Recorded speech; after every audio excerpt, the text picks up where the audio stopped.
है। नमस्कार, मैं Akshay Kumar, founder and CEO plan your investment. आइए हम लोग समझते हैं प्लान योर इन्वेस्टमेंट का एक नए यूट्यूब वीडियो में आप लोग का हार्दिक स्वागत है। हम लोग समझते हैं कि भारत में क्या कारण है और क्यों भारत में आज तक का इक्विटी मार्केट में यानी इन्वेस्टमेंट के थ्रू भारत में क्यों पैसा बना है, सदियों से बनते आ रहा है और अभी सदियों तक बनते रहेगा। इसका क्या कारण है कि भारत एक वेल्थ क्रिएशन डेस्टिनी है।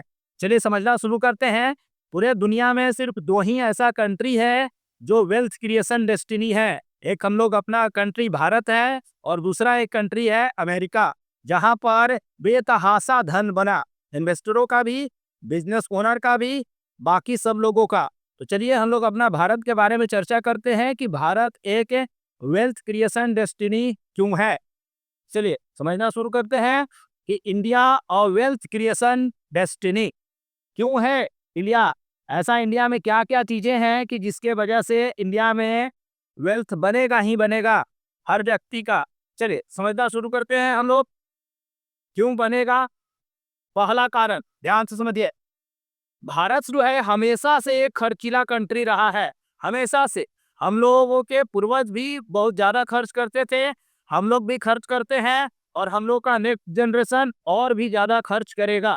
इसीलिए भारत एक वेल्थ क्रिएशन डेस्टिनी बनेगा। सबसे पहला इंपॉर्टेंट चीज खर्च, क्योंकि जितना ज्यादा खर्च करेंगे हम लोग उतना ज्यादा कंपनियों का प्रोडक्ट्स और सर्विसेज बिकेगा और कंपनी उतना ज्यादा प्रॉफिट कमाएगा। उससे इंडिया का जीडीपी उतना ही ज्यादा ग्रो करेगा। तो पहला रीजन हो गया। अभी के समय में अगर बात कर रहे हैं हम लोग, तो अभी और ज्यादा खर्च कैसे कैसे बढ़ाया जा रहा है। जैसे पहला मेथड आया बाई नाउ और पे लेटर का कंसेप्ट, कि अभी खरीदिए बाद में पैसा दीजिएगा। इससे और ज्यादा खर्च बढ़ रहा है लोगों का, कंपनियों का और ज्यादा कमाई बढ़ेगा। क्रेडिट कार्ड का प्रचलन हो गया, उधारी पर सब कुछ खरीद लीजिए। ईएमआई फैसिलिटी आ गया, डिजिटल कार्ड्स आ गए, ई कॉमर्स कंपनियां आ गया, घर घर सब चीज डिलीवर कर रहा है सामान। तो इन सभी चीजों के कारण यूपीआई, नेट बैंकिंग, इन सब चीजों के कारण खर्च जबरदस्त तरीका से बढ़ा। और अब जितना ज्यादा खर्च बढ़ेगा तो कंपनियों का कमाई बढ़ेगा। इससे हो क्या रहा है कि कंपनी जबरदस्त प्रॉफिटेबल हो रहा है अपना इंडियन कंपनी, और इसके कारण इन्वेस्टरों का पैसा भी जबरदस्त ग्रो करेगा। और क्या है, हिंदू धर्म में 16 संस्कार है। हिंदू धर्म में 16 संस्कार है, ये भी एक सबसे बड़ा फैक्टर होता है जो हिंदू धर्म के सभी व्यक्ति को खर्च बहुत ज्यादा करवाता है। हर संस्कार में पार्टी दिया जाता है और खर्च किया जाता है, लोगों को बुलाया जाता है, बहुत सारा विधि विधान होता है और उनके बाद खर्च तो एसोसिएटेड ही है। इसीलिए हिंदू धर्म में जो 16 संस्कार है, उन 16 संस्कारों को करने में खर्च होता है। बाकी हमारे यहाँ जितने भी प्रकार के धर्म हैं, सभी धर्मों में इसी से रिलेटेड कहीं पर 16 तो नहीं है, लेकिन कुछ कम और ज्यादा और भी संस्कार है। उन संस्कार के कारण भी खर्च हो रहा है। बाकी हमारे यहाँ फेस्टिवल्स है अलग अलग तरीका के, जिसमें खर्च हो रहा है। तो इन सभी के कारण भारत एक वेल्थ क्रिएशन डेस्टिनी था, है और भविष्य में भी रहेगा। चलिए आगे हम लोग समझते हैं। भारत में सबसे ज्यादा युवा है, यानी बच्चा है। इससे ज्यादा युवा यूथ कंट्री कोई है ही नहीं। हम लोगों का अपना जबरदस्त बच्चे हैं, युवा है, यंगस्टर हैं लोग। वो क्या करेंगे, खर्च करेंगे। जितना ज्यादा खर्च करेंगे उतना ज्यादा हमारे यहाँ भारत की अपनी कंपनियां बढ़ेगा, ग्रो करेगा, क्योंकि खर्च से ही उसकी कमाई होगी। हम लोग खर्च करेंगे, कंपनियों का कमाई होगा। अब चलिए, इंडिया का अपना एवरेज एज निकल के आया है 29 ईयर्स। इंडिया का अपना एवरेज एज है 29 ईयर्स, यानी सबसे यूथ कंट्री इंडिया ही है पूरे वर्ल्ड में। अगर पीपीपी यानी परचेजिंग पावर पैरिटी, एक ऐसा चीज जो खरीदने की क्षमता को दिखाता है, तो परचेजिंग पावर पैरिटी के आधार पर इंडिया पूरे दुनिया का तीसरा जीडीपी यानी तीसरे हिसाब पर आता है कंट्री। इतना ज्यादा परचेजिंग पावर है हम लोगों के पास। वो परचेजिंग पावर कहाँ से है, 140 करोड़ पॉपुलेशन के कारण वो परचेजिंग पावर आ रहा है कि हम लोग किसी चीज को खरीदने के आधार पर कि जितना कंज्यूम हो रहा है प्रोडक्ट्स और सर्विसेज, उसके आधार पर विश्व की तीसरी सबसे बड़ी इकोनॉमी हो गए हैं। तो ये सब रीजन्स हैं, और भी हम लोग स्पेसिफिक रीजन समझते चलेंगे कि जिसके कारण इंडिया में वेल्थ बनेगा ही बनेगा, कोई इस चीज को रोक नहीं सकता है। मार्केट में शॉर्ट टर्म में वोलेटिलिटी होगा। ट्रम्प साहब अभी ट्रेड वार्स छेड़े हुए हैं, ठीक है, तो ट्रेड वार्स के कारण मार्केट गिर रहा है, लेकिन उससे घबराने की कोई बात नहीं है। ये उठापटक जो है मार्केट का एक नेचर है, और शेयर मार्केट हमेशा ऐसे ही चलते रहेगा। जिन लोगों को शेयर मार्केट सीखना है डीपली और कंसिस्टेंट वे में प्रॉफिटेबल बनना है, तो वो लोग प्लान योर इन्वेस्टमेंट से जुड़ सकते हैं। और हम लोग हैंड होल्डिंग सपोर्ट के साथ हर व्यक्ति को शेयर मार्केट सिखा करके प्रॉफिटेबल ट्रेडर और प्रॉफिटेबल इन्वेस्टर बना रहे हैं। ठीक है, चलिए हम लोग इसी टॉपिक पर लौट कर आते हैं। India is the fastest growing economy in the world. India से ज्यादा कोई कंट्री स्पीड से ग्रो नहीं कर रहा है। ठीक है, तो ये एक सबसे बड़ा फैक्टर है। सबसे ज्यादा अगर जीडीपी है अगर पूरे कंट्री का किसी का भी, तो वो हमारा ही है। फास्टेस्ट ग्रोइंग है हम लोग अभी, बहुत जबरदस्त स्पीड से। उसके बाद और कारण है कि हम लोग सेविंग्स बहुत ज्यादा करते हैं, बचत बहुत ज्यादा करते हैं। सबसे ज्यादा ऐसे चीन में होता है, जापान में होता है, उसके बाद तीसरा कंट्री पर पोजीशन आता है सेविंग्स के हिसाब से। बचत हम लोग बहुत ज्यादा करते हैं। तो जब बचत करेंगे उस पैसे को फिर कहीं खर्च करेंगे या निवेश करेंगे, वही चीज कर सकते हैं। तो इसके कारण भी कंट्री में ग्रोथ आ रहा है। भारत में वर्किंग पॉपुलेशन की संख्या बढ़ रहा है जबरदस्त तरीका से। पहले वर्किंग पॉपुलेशन कम था, आज से 100 साल पहले, लेकिन अभी आज के डेट में वर्किंग पॉपुलेशन ज्यादा है, और डिपेंडेंट लोगों की संख्या धीरे धीरे धीरे आहिस्ता आहिस्ता करके कम हो रहा है। तो डिपेंडेंसी रेशियो घट जाएगा और वर्किंग पॉपुलेशन बढ़ेगा, तो जीडीपी ऑटोमेटिक बढ़ जाएगा, क्योंकि पर कैपिटा इनकम बढ़ेगा। 1991 में भारत में 1991 में एक फॉर्मूला लाया गया, एलपीजी नीति। एलपीजी नीति यानी कि उदारीकरण, निजीकरण और वैश्वीकरण, इन तीन चीजों को मिला दिया गया। इसी को कहा जाता है एलपीजी फॉर्मूला या फिलॉसफी इकोनॉमिक्स में। उदारीकरण, ठीक है, और निजीकरण और वैश्वीकरण, यानी कि क्या किया गया। 1991 से पहले लाइसेंस राज था, ध्यान से सुनिएगा वर्ड्स को। 1991 से पहले लाइसेंस राज था, और ऐसा कंडीशन था कि किसी कंपनी को किसी चीज के लिए लाइसेंस लेने में 5 साल 2 साल 3 साल 10 साल लग जाता था, और प्राइवेट प्लेयर्स को हर सेक्टर में हर फील्ड में कंपनी खड़ा करने की अनुमति नहीं था। बहुत पेचीदा नियम कानून होता था, तब उनको अनुमति मिलता था। तो इस समय 1991 में फर्स्ट बार किया गया कि नहीं, आप प्राइवेट कंपनी खोलिए, कोई दिक्कत नहीं है। विदेशी लोगों को लाया गया, सबके लिए द्वार खोल दिया गया। ग्लोबलाइजेशन यानी ग्लोबल हब होने के लिए चल दिया इंडिया, और उदारीकरण की नीति अपनाया गया। कहा गया कि नहीं, हम बहुत सारे जो भी चीजें हैं बिजनेस से रिलेटेड नॉर्म्स या हर कुछ का नियम कानून को थोड़ा इजी किया गया, आसान किया गया, ताकि अच्छा रहे। तो इस नीति के बाद हम लोगों का अपना जो विकास होना स्टार्ट हुआ, इसके 2-3 साल के बाद से जब ये फैला पूरे भारत में और विदेशी लोग आने लगे, बहुत सारी कंपनियां आ गई, और बहुत सारा प्रोडक्ट्स हम लोग फॉरेन का भी यूज करने लगे, और अपने यहाँ की कंपनियां भी फॉरेन में आराम से बिजनेस करने जाने लगा। तो ये सब होने के वजह से इंडिया को बहुत ज्यादा बेनिफिट मिला।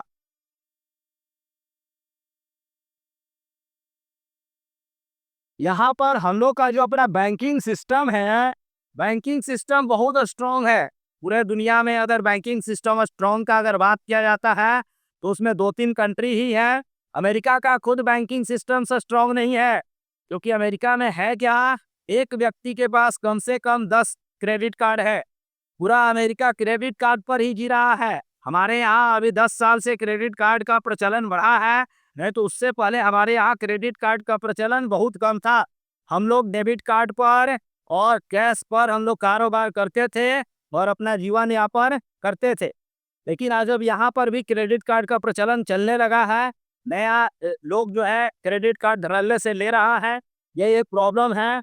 नहीं तो हमारे यहाँ बैंकिंग जो भी सिस्टम है बहुत स्ट्रांग है। सारे बैंक्स प्रॉफिटेबल हैं और जबरदस्त ग्रोथ करने वाले हैं बैंकिंग सिस्टम्स, इसलिए ये बहुत बेनिफिशियल है।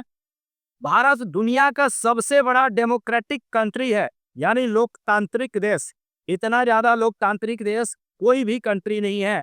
यहाँ हर नागरिकों को हर तरीका का सुविधा है, हर चीज पर स्वतंत्रता है, सुरक्षा है, आजादी है। बिजनेस खोलिए, जो करना है वो कीजिए, कमाइए और कंट्री भी ग्रो करेगा और इंडिविजुअल्स व्यक्ति भी ग्रो करेगा। तो ये एक सबसे इम्पोर्टेंट फैक्टर्स है कि इंडिया एक डेमोक्रेटिक कंट्री है। यहाँ के लोग क्या क्या हैं? जबरदस्त पारिश्रमिक, यानी इतना ज्यादा लेबोरियस व्यक्ति है कि पूरे कंट्री में कहीं नहीं है इस लेबर करने के मामला में कि हम परिश्रम करेंगे। जिस चीज को इंडियन व्यक्ति ठान लेता है उस चीज को करके ही छोड़ता है। तो ये एक फैक्टर है। हम लोग बहुत बुद्धिमान हैं, इंटेलिजेंस में कोई कमी नहीं है। इंडिया के बच्चा बच्चा में इंटेलिजेंस कूट कूट कर भरा हुआ है। हम लोग बिजनेसमैन हैं, निवेशक हैं और कुशल कारीगर हैं, जिस कारण से हम लोग पूरे दुनिया को ह्यूमन रिसोर्स, आदमी अगर किसी को चाहिए किसी भी काम के लिए, स्किल्ड लेबर चाहिए, आईटी वाला बंदा चाहिए, कुछ भी चाहिए, हम लोग पूरे कंट्री को ह्यूमन रिसोर्स आदमी प्रोवाइड कर रहे हैं। आइजा जॉब करने के लिए, कंपनी को संभालने के लिए सीईओ, जितने भी बड़ी बड़ी कंपनियों का सीईओ जितना भारतीय मूर्ख के हैं, यानी जितना व्यक्ति भारत का किसी कंपनी का सीईओ है, पूरे दुनिया में किसी और कंपनी का व्यक्ति नहीं है। तो ये एक एडवांटेज है। हमारे यहाँ लेबर जो है बहुत सस्ता है, इतना सस्ता लेबर दूसरे कंट्री में नहीं है।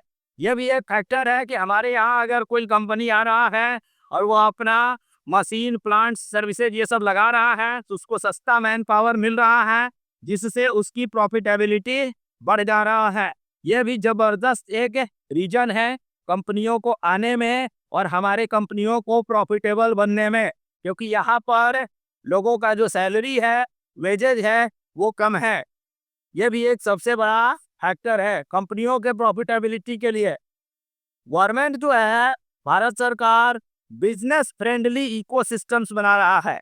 पहले तो बिजनेस को अच्छे तरीका से नहीं देखता था गवर्नमेंट, लेकिन अभी आज की डेट में जीडीपी को ग्रोथ करने के लिए कोई भी गवर्नमेंट आए उसको ऐसा फिलॉसफी बनाना पड़ेगा कि हमारा अपना जो बिजनेस ओनर लोग हैं वो जबरदस्त तरीका से प्रॉफिट करे और वो एक अच्छा कंपनी बने और वो कंट्री को ग्रो करे और जीडीपी को ग्रो करे और हम सब लोग मिल करके ग्रो करें।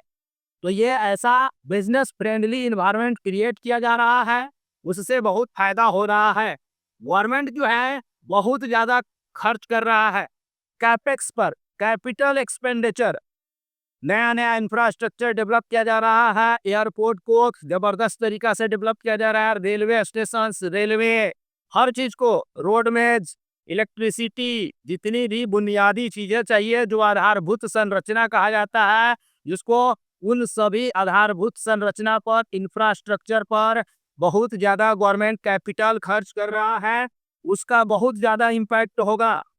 ये फॉर्मूला कहता है कि अगर गवर्नमेंट या कोई भी व्यक्ति अगर कैपेक्स इंफ्रास्ट्रक्चर पर 1 रुपया डालेगा तो वो इकोनॉमी में 7 रुपया जनरेट करके देगा। तो इसके कारण गवर्नमेंट चूंकि बहुत ज्यादा कैपिटल डाल रहा है, इससे बूम मिल रहा है, हर जगह पर हम लोग ग्रो कर रहे हैं। भारत के जीडीपी में सबसे ज्यादा योगदान सर्विस सेक्टर का है। भारत जब आजाद हुआ था तो सबसे ज्यादा प्राइमरी सेक्टर का योगदान था, यानी एग्रीकल्चरल कंट्री था। लेकिन अभी आज के डेट में सबसे ज्यादा अगर पैसा की बात करें तो जो जीडीपी में कंट्रीब्यूट कर रहा है वो सर्विस सेक्टर है। हमारे यहाँ की ऐसी कंपनियां हैं सर्विस सेक्टर की, जैसे मान लेते हैं इन्फोसिस, टीसीएस, अमेरिका से लेकर के यूरोप, बहुत सारे कंट्री के कंपनियों को हम लोग ही उसके प्रॉब्लम्स को सोल्व कर रहे हैं। तो हम लोग सर्विस प्रोवाइडर हो चुके हैं अभी आज की डेट में। तो ये एक सबसे बड़ा फैक्टर है। अब ध्यान से समझ लीजिए, जो लोग कहते हैं कि भारत एक गरीब देश था और गरीब है, ऐसा नहीं था। 1707 ईस्वी से पहले, यानी जब तक औरंगजेब की मृत्यु नहीं हुआ था, तो हम लोग पूरे विश्व का जीडीपी का 23 से 27% कंट्रीब्यूट करते थे। यानी 17वीं शताब्दी तक भारत एक विश्व गुरु था। और अब फिर से हम लोगों को विश्व गुरु बनने के लिए हर व्यक्ति को सही तरीका से बिजनेस को सपोर्ट करना होगा, या बिजनेस ओनर बनना होगा, या इन्वेस्टर बनना होगा। सिर्फ एम्प्लॉय या सेल्फ एम्प्लॉयड बन करके हम कंट्री को ग्रो नहीं करवा सकते हैं, और उस तरीका से कंट्री को डेवलप नहीं कर सकते हैं। तो इसीलिए ये बहुत इंपॉर्टेंट चीजें हैं कि भारत को फिर से पुरानी स्थितियों में लाने के लिए हम सब लोगों को वर्क करना पड़ेगा। और सिर्फ पैसा को जेब में या बैंकों में या ऐसे ही बक्सा में बंद करके रखने से कुछ नहीं होगा। उसको इन्वेस्टमेंट करने के लिए लाइए, ताकि इकोनॉमी बढ़ेगा, ग्रो करेगा। चलिए, अब समझते हैं टेक्नोलॉजी। पहले हमारे यहाँ टेक्नोलॉजी ना के बराबर यूज किया जाता था, वही खाता और सब कुछ ऐसे ही चलता था। लेकिन अब आज के डेट में भारत की कंपनियां इतना अधिक टेक्नोलॉजी यूज कर रहा है, भारत का जो यूथ है इतना अधिक टेक्नोलॉजी यूज कर रहा है, जितना दूसरे किसी और कंट्री में टेक्नोलॉजी यूज नहीं हो रहा है। एक ये सबसे बड़ा गेम चेंजिंग आइडिया आया कि हम लोग टेक्नोलॉजी को एडॉप्ट कर लिए जबरदस्त तरीका से। उसके कारण बहुत ज़्यादा ग्रोथ हो रहा है भारत का। उसके बाद भारत, यानी कि सरकार जो है, बहुत सारी ऐसी योजना चलाया, गवर्नमेंट का ऐसा डेवलपमेंट का मॉडल्स लाया गया, जिसके कारण जबरदस्त तरीका से भारत का विकास हो रहा है और भविष्य में भी होगा। जैसे एग्जाम्पल्स लीजिए, बहुत सारे लोगों का पहले बैंक अकाउंट नहीं था, तो प्रधानमंत्री मोदी जी का हम आभार प्रकट करते हैं कि वो जनधन योजना के तहत सभी लोगों का बैंक अकाउंट खुलवाएं, ये ताकि 100 रुपया रखे, 500 रुपया रखे, लेकिन बैंक के पास तो पैसा गया और वो पैसा से बैंक दूसरे को लोन दे सकता है, बिजनेसमैनों को, बाकी लोगों को। उससे इकोनॉमी चलने लगेगा, ग्रो करेगा। तो ये एक सबसे बड़ा काम हुआ कि प्रधानमंत्री जनधन योजना, इस योजना के तहत सभी लोगों का बैंक अकाउंट खुला। मुद्रा योजना के तहत बिजनेसमैनों को लोन दिया गया, जिसके कारण बिजनेस करना उन लोगों को आसान हो गया। बाकी दूसरे जगह से हाई इंटरेस्ट पर लोन लेने की जरूरत नहीं पड़ा, तो बिजनेसमैनों को भी लाभ हुआ। प्रधानमंत्री जीवन ज्योति बीमा योजना, बहुत कम मात्रा में 200-300 रुपया में एक व्यक्ति का इंश्योरेंस हो जा रहा है। इस तरीका का बहुत सारा इंश्योरेंस स्कीम, जैसे प्रधानमंत्री सुरक्षा बीमा योजना, 20 रुपया के अंदर में व्यक्ति का सड़क दुर्घटना और ये सब हो जाएगा, तो उसके लिए इंश्योरेंस हो रहा है, सरकार खुद कर रहा है। प्रधानमंत्री जीवन ज्योति बीमा योजना, प्रधानमंत्री सुरक्षा बीमा योजना, अटल पेंशन, LIC भी गवर्नमेंट का ही है। तो इन सब के थ्रू सरकार क्या करवा रहा है, इंश्योरेंस करवा रहा है कि व्यक्ति इंश्योर्ड रहे, कि अगर उसके लाइफ में अगर कुछ ऐसा अनसर्टेनिटी आ जाए तो उसको फाइनेंशियली हेल्प मिल जाए। तो ये एक बहुत बड़ा अच्छा कदम है सरकार का। स्टार्टअप इंडिया, भारत में पहले स्टार्टअप कल्चर ही नहीं था, मोदी जी आए उसके बाद स्टार्टअप कल्चर जबरदस्त तरीका से ग्रो करना शुरू हो गया। और स्टार्टअप के दृष्टिकोण से देखा जाए तो हर साल जो स्टार्टअप खुल रहा है, अभी हम लोग का वर्तमान में स्टार्टअप ओपन करने के मामले में तीसरे स्थान पर है। पहला अमेरिका, दूसरा चीन और तीसरा भारत। तो हम लोग ये अब जबरदस्त स्टार्टअप कंपनियां खोल रहे हैं और वो बहुत अच्छा कर रहा है। बहुत सारा कंपनी बहुत बड़ा बड़ा हो चुका है, जैसे जोमेटो एक समय स्टार्टअप ही था, पॉलिसी बाजार ये भी एक समय स्टार्टअप ही था, लेकिन अब आज की डेट में $multi-billion की एक कंपनी है। स्किल इंडिया, इसके तहत स्किल सिखाया जा रहा है लोगों को। मेक इन इंडिया, भारत का अपना भारत बनाने के लिए काम कर रहे हैं हम लोग। और मेड इन इंडिया, कि सब कुछ भारत में ही बनेगा, भारत के लिए ही बनेगा। इस तरीका का जो सरकार स्कीम्स लाया है वो जबरदस्त गेम चेंजिंग आइडिया साबित हो रहा है। आत्मनिर्भर भारत योजना, भारत में अब सब कुछ भारत का ही अपना ही रहेगा। जैसे पहले हम लोग डिफेंस में क्या थे, सिर्फ और सिर्फ खरीदते थे अमेरिका से, रूस से, किसी दूसरे कंट्री से। लेकिन आज भारत का अपना हैसियत है, हम लोग अब एक्सपोर्टर हो गए हैं डिफेंस में। हम लोग अब दूसरे कंट्री को मिसाइल, बम बारूद जो चाहिए किसी को, ड्रोन्स, सब कुछ सप्लाई कर रहे हैं। तो ये एक सरकार का बहुत ही बड़ा कदम होने के कारण जबरदस्त प्रॉफिटेबिलिटी आ रहा है। 30,000 करोड़ से ज्यादा का हम लोग एक्सपोर्ट कर चुके हैं डिफेंस में, और अपने यहाँ का तो हर चीज अपने यहाँ से ही फुलफिल हो पा रहा है। कंट्री का पैसा बाहर नहीं जा रहा, बल्कि बाहर से पैसा आ रहा है। हम लोग पहले खाने पीने से लेकर के कपड़ा पहनने तक हर चीज के लिए दूसरे कंट्री पर डिपेंडेंट थे। आज अब ऐसी स्थिति नहीं है। भारत का आत्मनिर्भर भारत योजना और इन सभी स्कीम्स के थ्रू बहुत ज्यादा बेनिफिट हुआ है। पीएलआई स्कीम लाया गया उस तरीका के बिजनेस को इंसेंटिवाइज करने के लिए जहां पर जिस सेक्टर में हमारे यहाँ की कंपनियां काम नहीं कर रहा था, लेकिन इंडिया के ग्रोथ के लिए ये जरूरी था, तो सरकार ने पीएलआई इंसेंटिव लॉन्च किया। उसके कारण लोग पार्टिसिपेट किए, उसका बहुत अच्छा रिजल्ट दिख रहा है। पहले हम लोग चिप्स के लिए, इलेक्ट्रॉनिक्स चिप्स, सिर्फ और सिर्फ दूसरे कंट्री पे डिपेंडेंट थे। आज अब हमारे यहाँ मोबाइल फोन्स बन रहा है, लैपटॉप्स बन रहे हैं, बाकी चीजें बन रहा है, और हम लोग अब दूसरे कंट्री को बेच भी रहे हैं। ये एक बहुत बड़ा साइन है। एसजीबी, सोवेरॉन गोल्ड बॉन्ड, इंफ्रास्ट्रक्चर पर सुधार, ये सब चीजें होने से, गवर्नमेंट का डेवलपमेंट से बहुत ज्यादा इंडिया में ग्रोथ हुआ। उसके बाद रेगुलेटरी डेवलपमेंट, भारत सरकार ने अपना जो रेगुलेशंस के लिए जो फ्रेमवर्क है, वैसी संस्थान का गठन करना जो हर चीज को सही तरीका से देखे और उस पर नकल कर सके, ताकि कोई व्यक्ति कुछ फ्रॉड्स या इस तरीका के चीजें करके भाग न जाए या कुछ कर न जाए। तो ये भी एक बहुत बड़ा कदम है। जैसे शेयर मार्केट्स को कंट्रोल करने के लिए और रेगुलेट करने के लिए सेबी बनाया गया, बैंकों के लिए आरबीआई बना है, पेंशन स्कीम्स और इंश्योरेंस, दो चीज, तो इंश्योरेंस के लिए आईआरडीएआई का गठन हुआ, पेंशन के लिए pension fund regulatory development authority PFRDA का गठन हुआ। इन सभी रेगुलेटर्स ने अपने अपने फील्ड में जबरदस्त अच्छा काम किया लोग, जिसके कारण लोगों का भरोसा बढ़ा है। अब लोग पेंशन में ये कर रहा है लोग कि पेंशन ले रहा है लोग, इंश्योरेंस ले रहा है लोग, तरह तरह की चीजें हो रहा है, जिससे लोगों को बेनिफिट हो रहा है। और इसके साथ साथ हमारा कंट्री ग्रो करेगा, और जितना ज्यादा कंट्री ग्रो करेगा, हम लोग अगर इन्वेस्टर हैं, उतना ही ज्यादा हम लोग अपना पैसा बनाएंगे। इसीलिए और क्या है, अब digital currency, digital rupees launch किया गया, यूपीआई पेमेंट सिस्टम, आसानी से कहीं भी किसी को पैसा ट्रांसफर, यहाँ से वहाँ एक बैंक से दूसरे बैंक में पैसा इजीली ट्रांसफर हो जा रहा है विदाउट ट्रांजैक्शन कॉस्ट। फ्री में आप आराम से ट्रांजैक्शन कर ले रहे हैं। ये सारा चीज मिल करके इंडिया के ग्रोथ को जबरदस्त तरीका से बिल्ड कर रहा है। इसीलिए भारत एक वेल्थ क्रिएशन डेस्टिनी था, है और रहेगा भविष्य तक।